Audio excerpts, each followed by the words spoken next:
Hi, Gareemies. So some of you have butterflies, and pretty soon we'll all have them too. So I have a special story I'd like to share with you.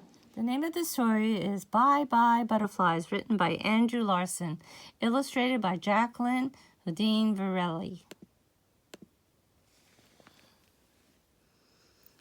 I like it when we're quiet, said Charlie's dad as the two of them walked down the street. Well, I like it better when we talk, insisted Charlie. But you can hear all kinds of things when you're quiet, said his dad. Like what? Asked Charlie. Listen, whispered his dad.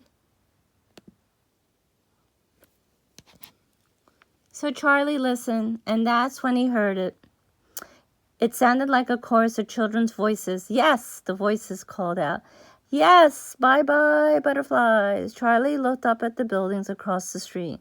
He didn't see anything, no children, no butterflies, nothing out of the ordinary. Then he saw something. It was on the rooftop of the school. He saw a single hand reach up and wave. Then another and another. He saw a butterfly emerge above the waving hands. Then another and another. They scattered. Bye-bye, butterflies. Then suddenly a little boy's head popped up, and the boy looked down and waved to Charlie. Charlie waved back. Bye-bye, butterflies, Charlie called up to the boy. Bye-bye, butterflies, the boy responded, still waving. Bye-bye. And then, just like that, the boy was gone. Just like that, the butterflies were gone. Just like that, the sounds of the children faded.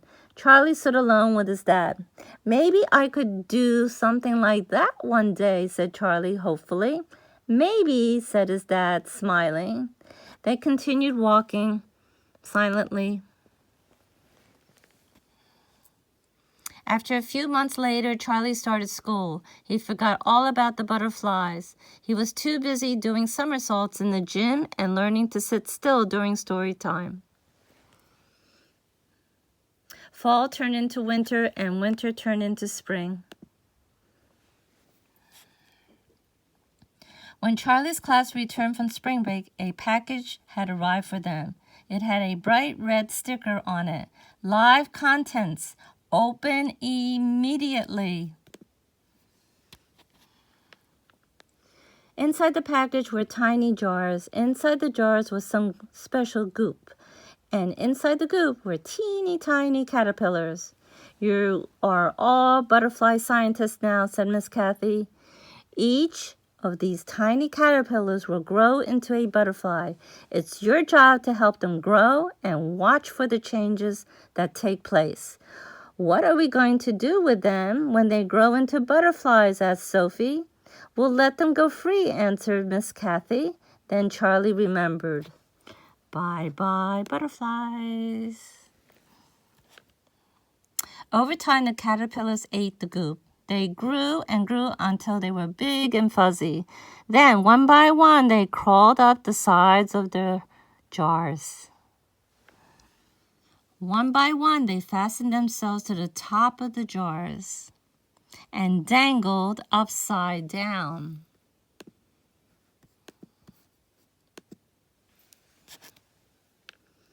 The caterpillars are ready to make their chrysalis, Miss Kathy explained to the children.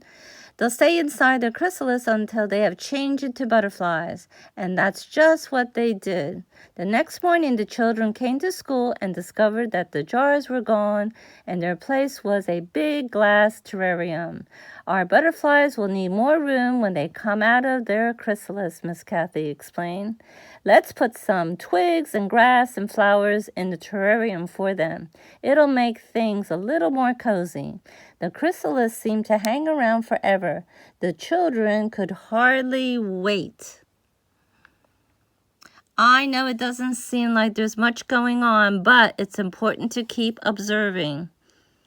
Miss Kathy reminded the children, you will never know what you might see. After a couple of weeks, the children finally saw something.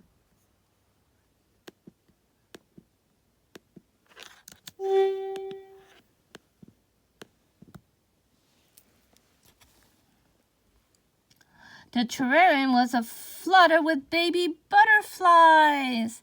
Our new friends will be with us for just a few days, said Miss Kathy. Then we will need to release them.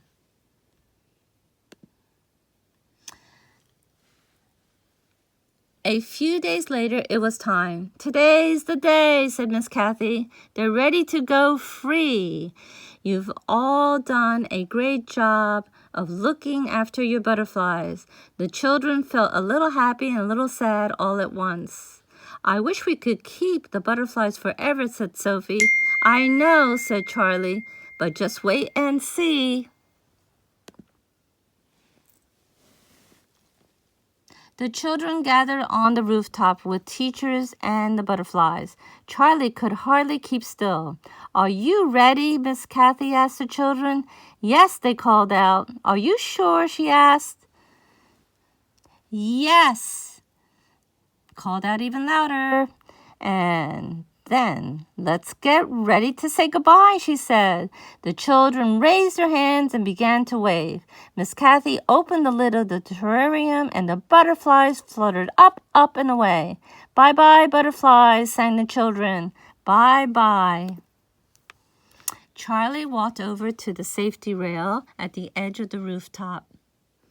He held out onto the rail and looked up at the scattering butterflies. He looked down at the sidewalk below. A boy stood beside his father. The boy looked up at Charlie and waved. Charlie waved back. Bye-bye, butterflies, the boy called up. Bye-bye, butterflies, Charlie responded, still waving. Bye-bye.